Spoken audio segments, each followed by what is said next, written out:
మన జీవితంలో దేవుడు ఎప్పుడు మంచి చేయాలని ఆశపడే దేవుడు అండి.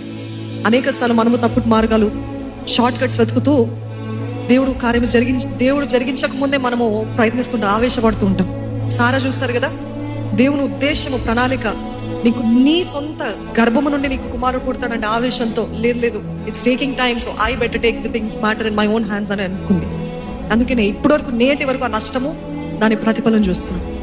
ఈ సంవత్సరం దేవుడు జరిగిస్తాడు అని మీకు వాగ్దానం వచ్చినట్లయితే అడ్డదారులు తీయకండి. దేవుడు ఎప్పుడు కూడా his perfect will is for us to be, మనం ఎప్పుడు కూడా ఆయన చిత్తంలో ఉండాలని, ఆయన చిత్తానుసారంగా జీవించిన వారికి ఎప్పుడు కూడా మేలే జరుగుతుంది. నమ్ముతున్నారా? మేలు జరిగించే దేవుడు, మేలు చేయుట యందు ఆనందిస్తున్నాను అని చెప్పే దేవుడు మన దేవుడు.